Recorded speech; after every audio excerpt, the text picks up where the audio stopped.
Is the microphone working now? Is the microphone working now?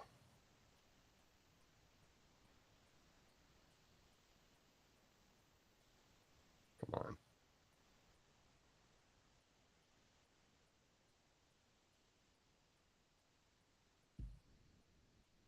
Let's see. Come on.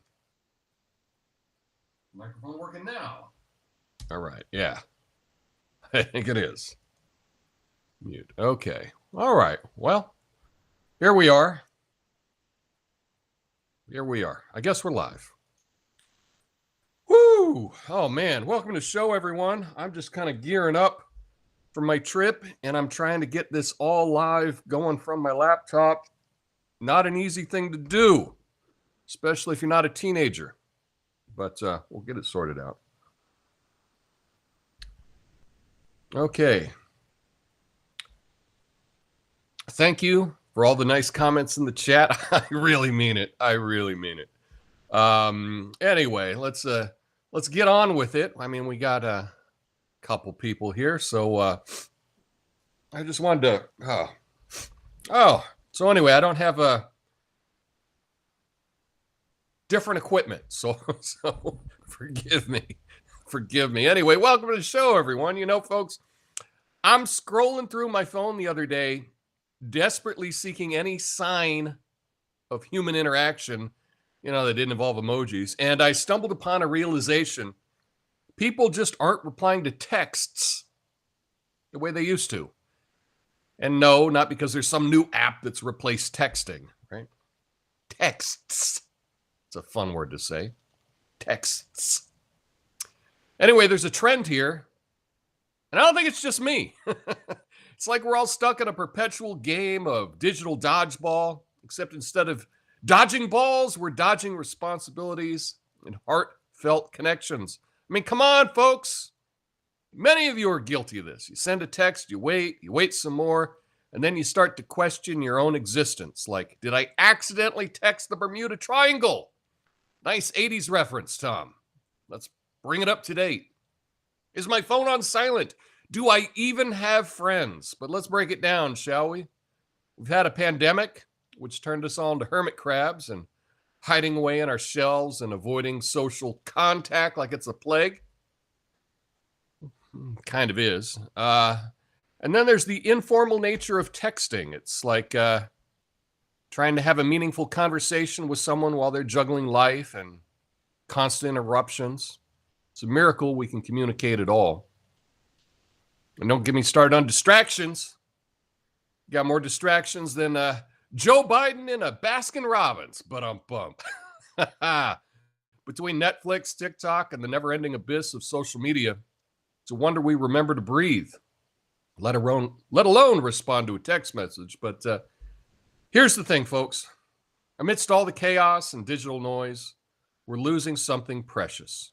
We're losing that human connection, that sense of camaraderie that comes from genuine interaction.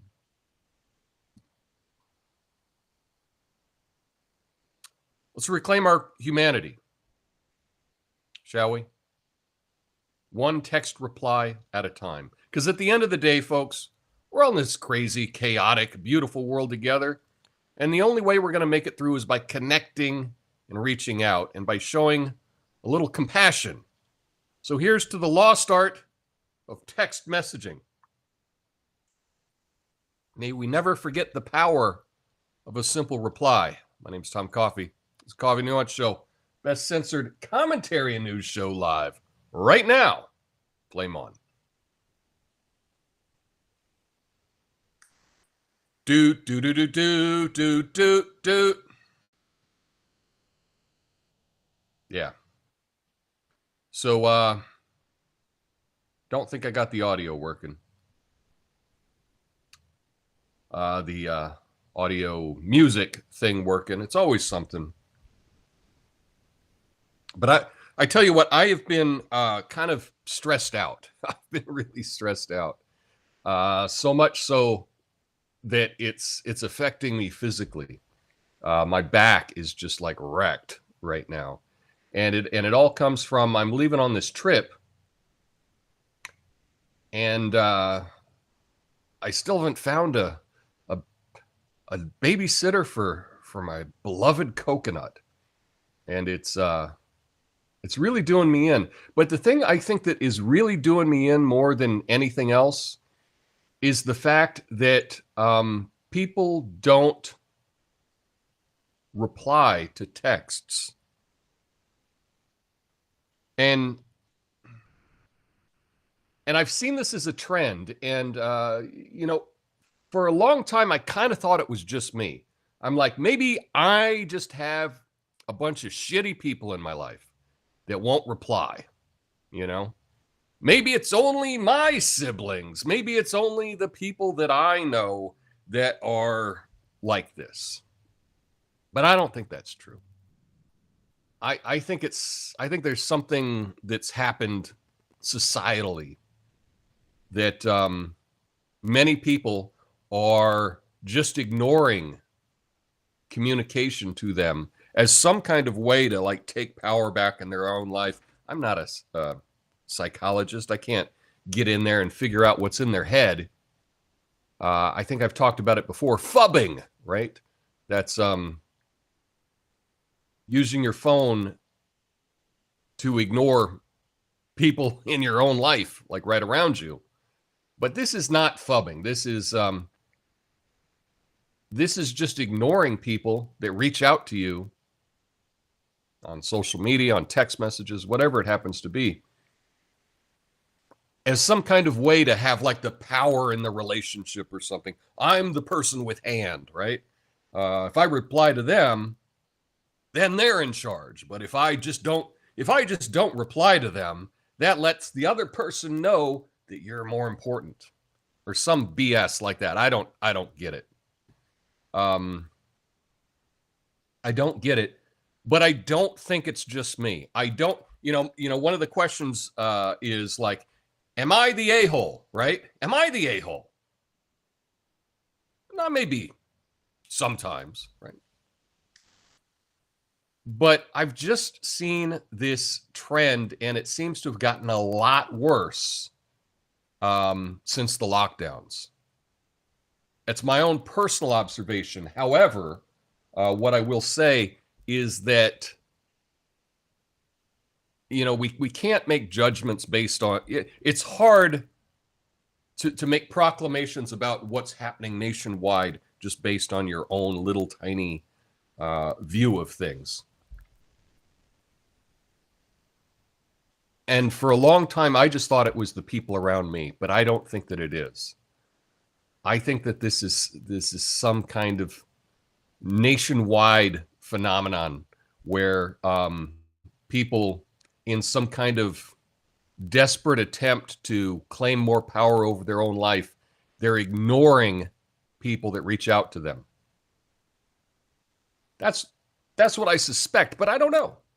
Let me know what you think in the comments about this idea,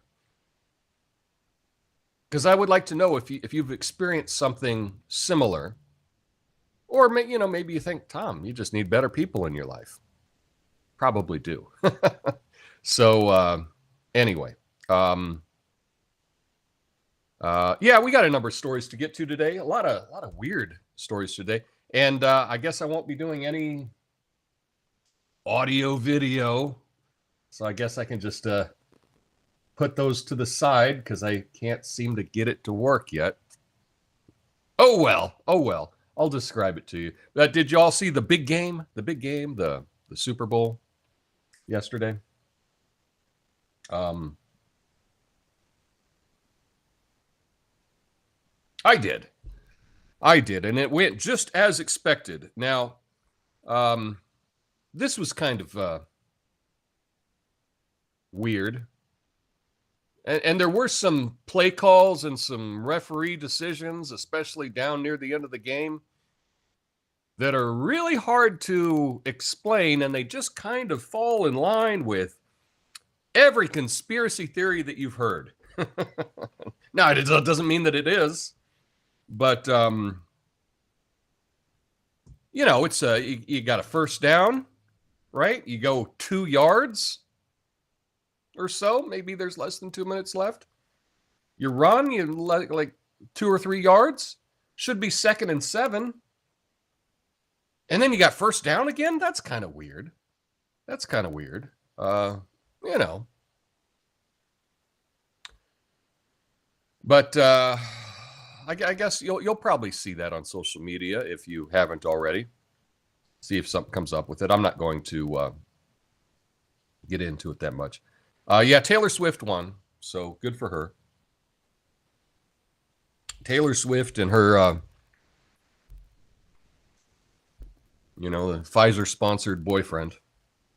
I would say the best commercial, though, I liked the Kennedy, one of the Kennedy super PACs did a commercial, and it was a throwback to the 60s. And they were playing the audio, I believe, from an old Kennedy campaign back in the 60s. And they had the filters, and they were having like kind of nostalgic pictures and then mixed in with RFK Jr. I thought that was probably the best one. But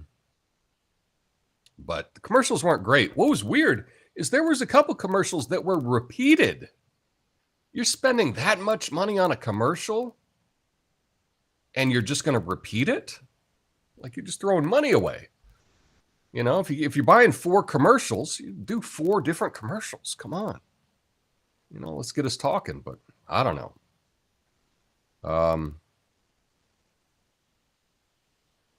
Yeah. I don't know.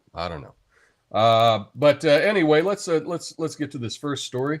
And here, I'll just do the bumper just so I can... Here. Oh, let's see. How did I do it last time? That's right, I did this.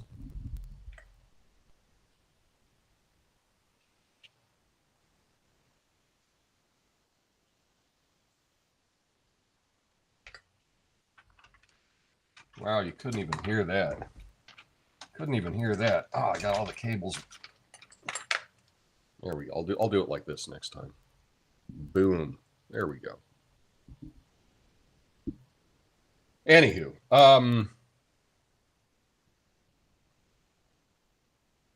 let's go. Boom, boom, boom. Here we go. TikTok. Oh my goodness.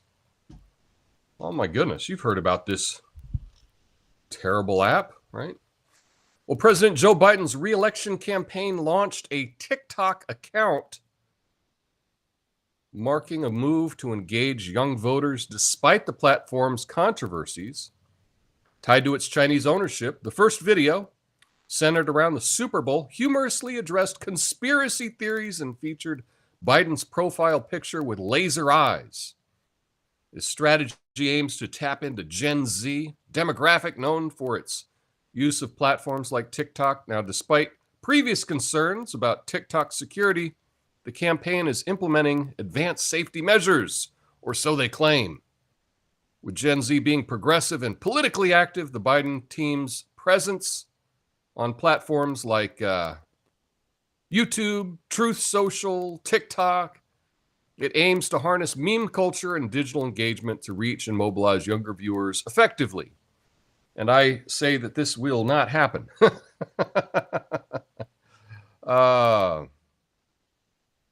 Yeah.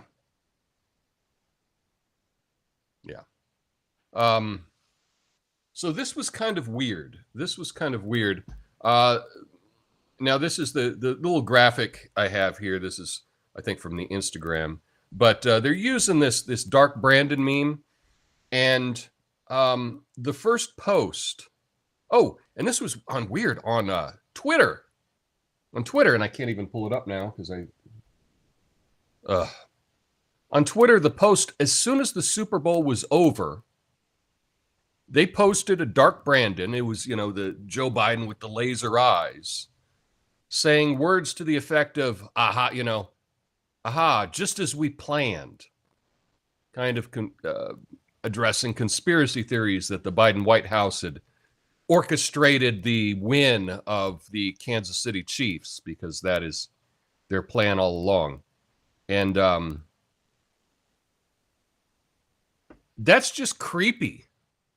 That's not cool and edgy and gonna get you votes. That's creepy. Posting a picture of Joe Biden with laser eyes.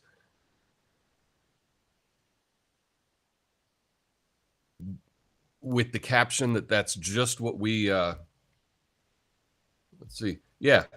Just like we drew it up. That's what it is. In fact, wish I could show you this. Let's see. So terrible. I can do this. There we go.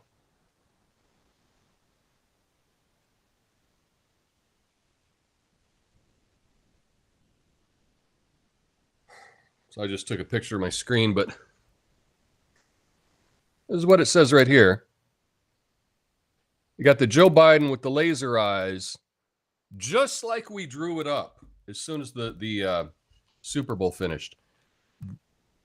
That's creepy and weird. And I know it's like you're trying to embrace these theories, these conspiracy theories. It's supposed to be cheeky, I guess. It's not. It's not going to work. And there is a thought that, just the left can't meme, because most of the time, the right is much better at memeing than the left. And it's not even close. And it's not that I'm cheering on the right or the left. I'm not, I've always thought of myself more on the left, but I don't know about now. But I don't think you want a meme war, Joe Biden. You don't want a meme war, because I think you'd definitely lose the meme war. Yeah.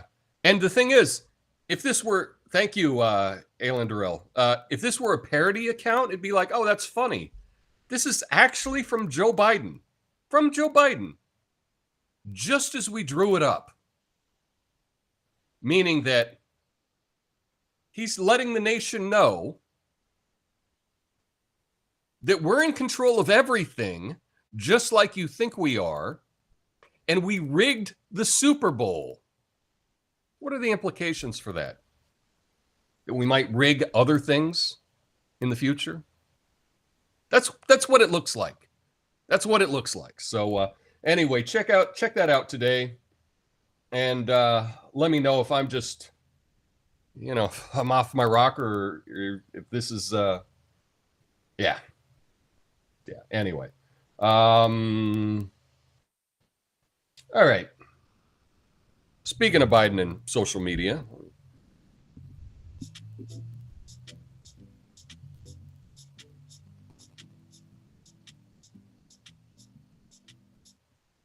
I'm not sure if you could hear that or not, but oh, you know what? That's what I could have done. Now, what am I doing? I just unplug. I just unplug it and have it come out of the laptop. Dumb. Anyway. So here we go. President Biden took to social media before the Super Bowl to criticize food and beverage companies for shrinkflation, downsizing products while maintaining prices due to higher input costs. He urged companies to stop this practice, calling it a ripoff. This criticism follows a report by special counsel Robert Hur, who declined to bring charges against Biden over mishandling classified documents, citing memory issues. The report highlighted Biden's forgetfulness during interviews, including key dates and events. Biden defended himself, insisting his memory is fine, while his attorneys criticized the report's language and characterizations. But so they put this out on social media, and Biden's talking about shrinkflation. Now, if you've been with my channel, I looked it up. I did a dedicated video to shrinkflation 3.5 years ago. So,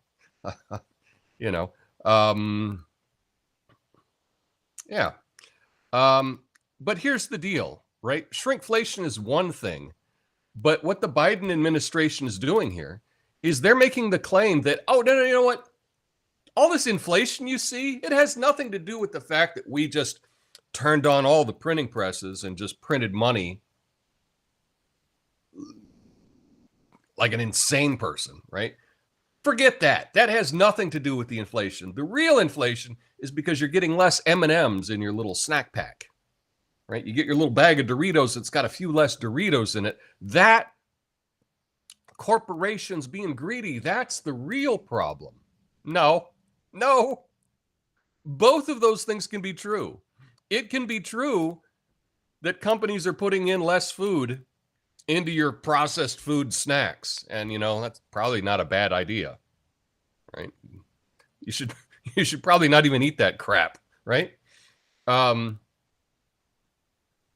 the prices are going up a lot. And, I've mentioned on this show many times, my Trader Joe's Brussels sprouts, they went up 50%. 50%.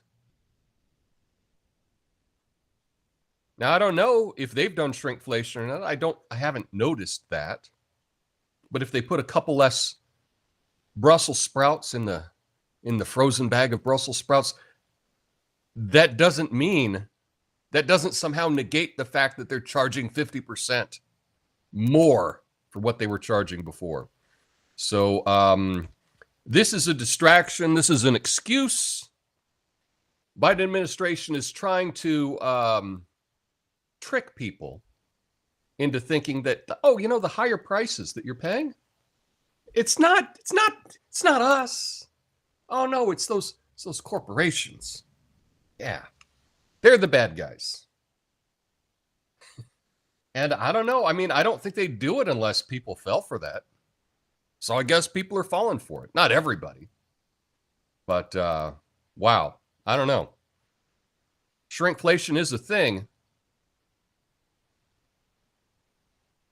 But it's not the only thing. Right? So anyway, let's get to the world.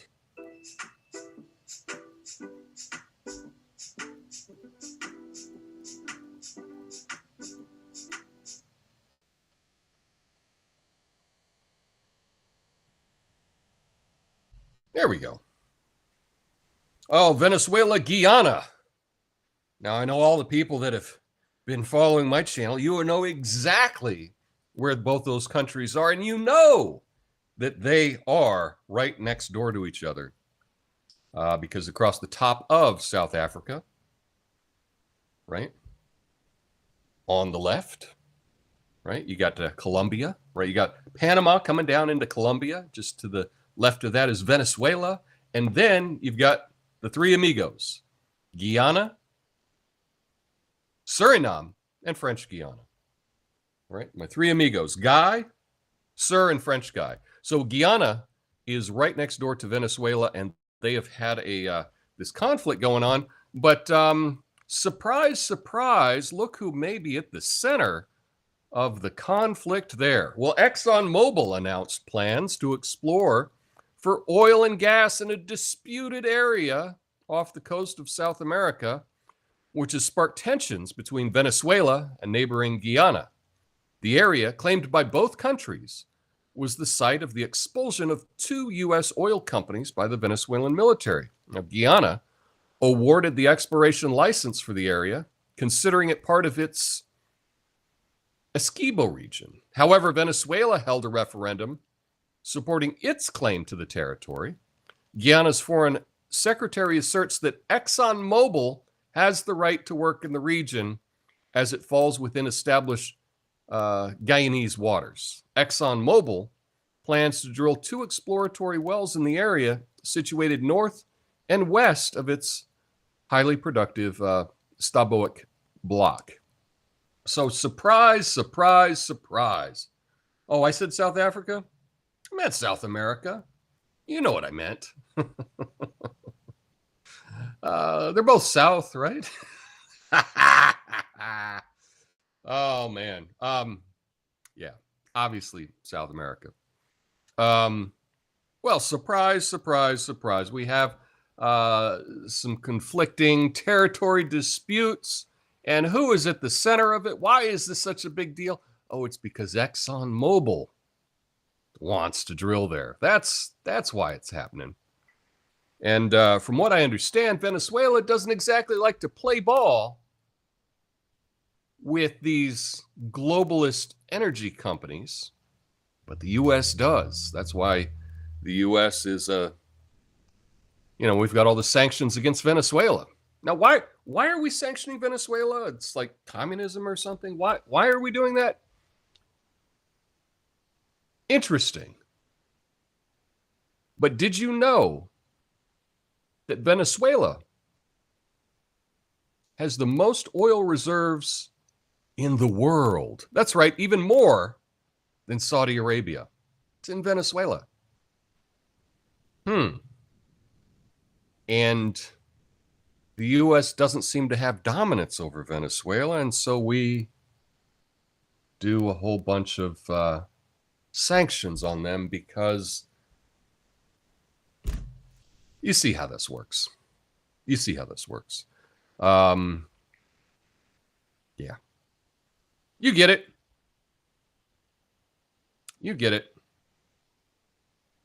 Doesn't surprise me at all. But anyway, we need some good news. Let's just get to some good news, shall we?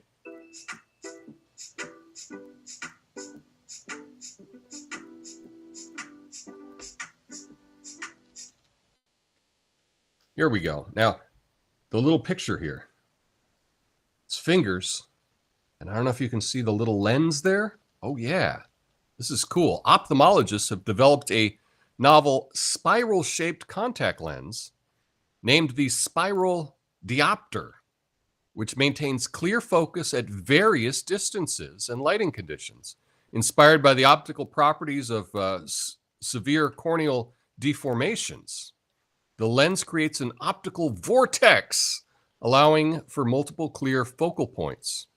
Now, unlike traditional multifocal lenses, it performs well under different light conditions and pupil sizes, potentially revolutionizing ophthalmology and compact imaging systems. The lens was created using advanced digital machining and shows promising results for imaging tests and volunteer trials, indicating significant improvements in visual acuity.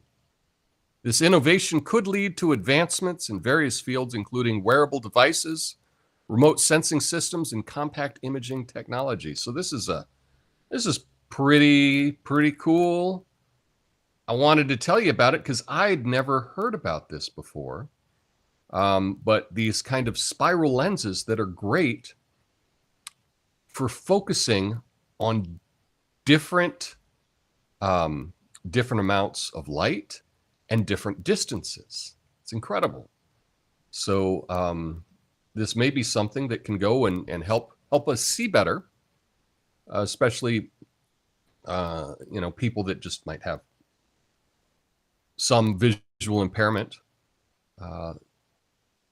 This may be able to take away, you'd be able to see close in focus and far away in focus, and people that have a hard time seeing at night. Oh, suddenly with these lenses, they might be able to see a whole lot better. So I think that this is something to kind of be on the lookout for.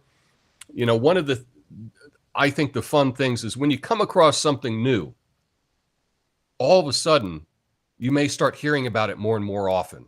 You buy a car, like you get a particular model of a car, all of a sudden you start seeing that car everywhere. Well, in the same way, that's some of the good news that I like to bring is these new ideas. And I introduce you to it, and then you might just start seeing it in various other places. So that's kind of fun and interesting. That is the good news of the day. Anyway, that's all the show I have prepared today. Stick around for the after show. I'll tell you about all my plans coming up for later this week. But I will be streaming live on Wednesday, but I'm going to be early on Wednesday. I'm going to be earlier.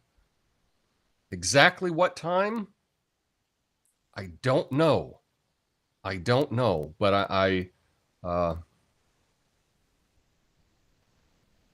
going to have to go early. I will announce it on Twitter or on X what time. And I will put something on Rumble should have when I'm going to go live. Because I'm going to start streaming live for Rumble starting on Wednesday, and Wednesday only because that's the day of my flight. I want to get my stream in before I take off on my trip to Buenos Aires. So I'll talk more about that right after the little doohickey. Here we go. Let's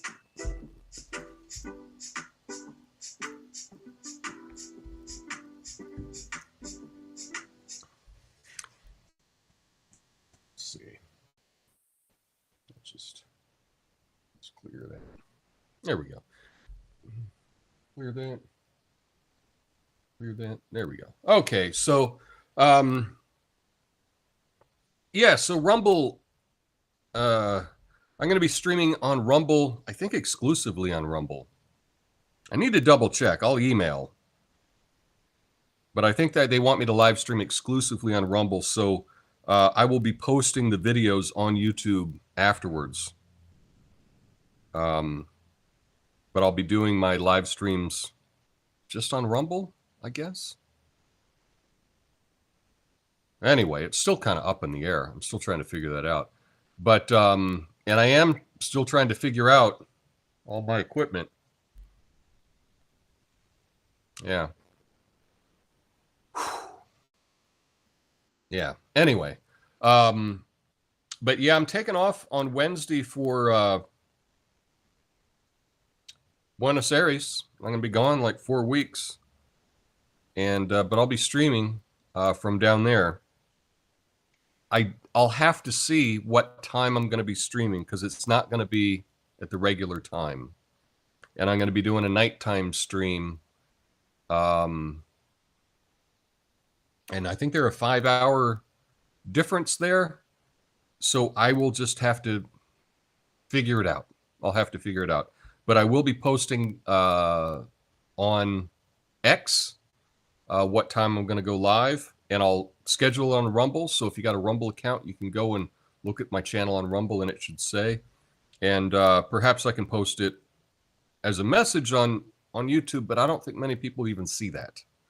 So so that's just what's going on with me. Let's go through the comments today. You feeling ghosted, Tom? Don't forget, you did that to us. Yeah. I guess it's karma. I get it. I get it. Natasha says, my phone doesn't seem to want to notify me of texts. So I set alarms to check my texts every 2 hours through the day, but not at night. That's a pretty good idea. The thing that I don't get is, so on my phone, pretty much the only alert that I get is a text. And I've turned off all notifications for any apps. You know, if you send me a message on anything, even email, right? I don't need to get it immediately. But I'll check my email.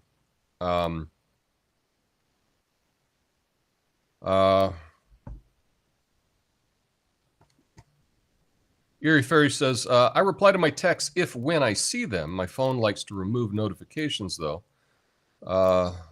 My phone is also on silent because the constant noise gives me anxiety, even on vibrate. No, I get that, too. I'm not talking about that. That's not the issue. I'm talking about you text somebody and they just don't reply. Ever.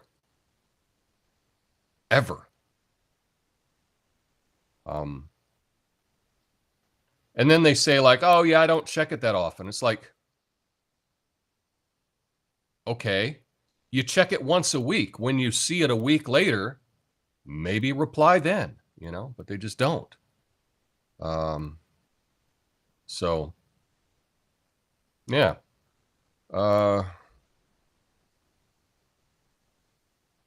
No, the thing is, like, I know friends that like don't check their messages or whatever. And I get it that you don't check it during the day. You're busy, you're doing things. I'm saying eventually you will check it. And, you know, on mine, depending on what service you have, I can see whether you've seen the message or not, right? I can see, oh, they've read the message or they haven't, because I have read receipts. You can't see that with people with iPhones, but people with Androids, it depends on how it's set up. But like, there's someone in my life that I can see if they've seen my message or not. And they won't look at my message for weeks. Yeah. I saw Roger Staubach at the airport about a decade ago. He's probably the only sports person I would recognize. I love Roger Staubach. As a kid, right? Hero. Number 12 for the Dallas Cowboys growing up, and also happens to be on the cover of one of my favorite bands, the Old 97s. Their 12th album, they have a picture, like a classic picture of Roger Staubach wearing his number 12 jersey, throwing the ball. And that's the cover of their album. So the Old 97s, they're great.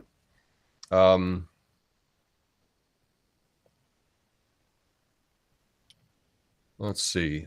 Ignoring happens often with new acquaintances. I think people are too afraid to say, I don't really want to be your friend. I don't know. I never ignore. Thanks, Alanderl. No, I get that. Like, like new people. I get new people. I'm talking about like siblings. I'm talking about people you've known for decades, right? To me, things have changed. My hypothesis is that I think that the COVID broke a lot of people, and they're just not the same, and they're being more, being more protective of communications or something.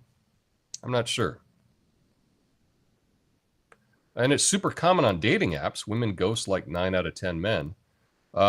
You'd actually have to communicate with someone to be ghosted, though. That's the thing. Natasha says, I got a text from Nikki Haley. Should I respond? Yeah, these new services where you can get text messages, and they're not from the person. They're these businesses, and they've created a different way of reaching people. One is through text messaging. And that kind of thing, it works if you're like the only one that does it.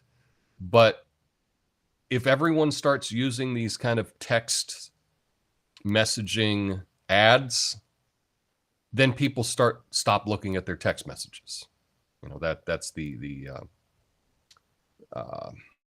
downside of that. The left can't meme. I understand I understand if it's a parody account. No, not a parody account. Actual from Joe Biden. Yeah. Just like we drew it up. Creepy Joe, red lasers, weird.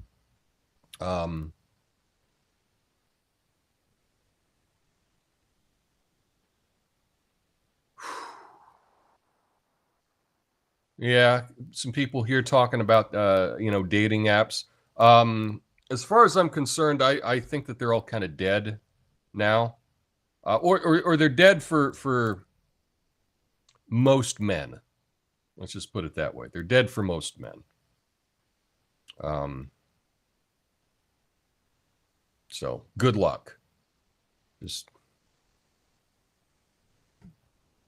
I love Brussels sprouts, nice and crispy, oven roasted. Oven roasted. Well, they're probably better oven roasted, and they're probably a lot better if you dump olive oil all over them. And there's certainly ways to make them tastier. That's for sure. For me, I just like have them microwave steamed. That's how I like them. Easy. Can these new lenses allow me to see in the spirit realm? Perhaps. I don't know. Oh, dang. I can't chat on Rumble or watch as easily during the day since I don't have space for the app. I can't minimize the video or turn off the screen and still watch it. Well, that sucks. No, I think the plan, and I'll just have to see how it works.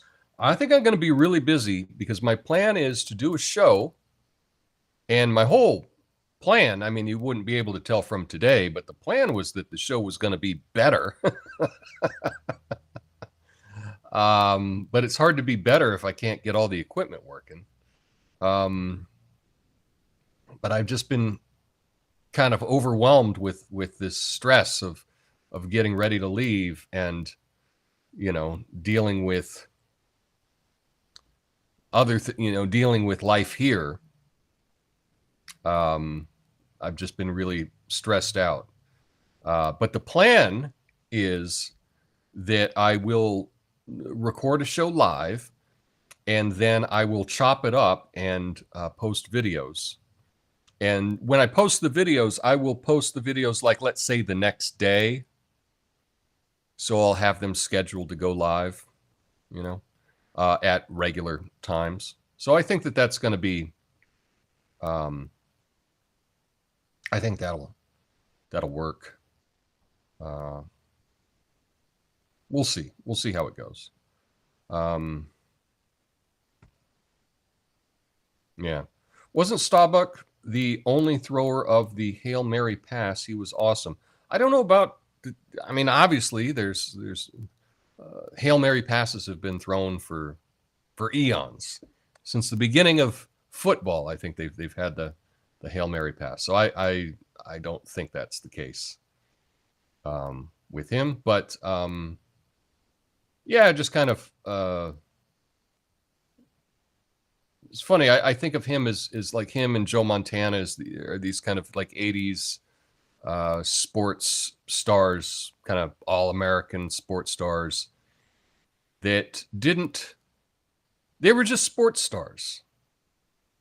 You didn't hear their opinion about politics. You really didn't know a whole lot about them because there wasn't social media or anything at the time. You just saw these guys, you saw them smile, and you saw them play on Sunday.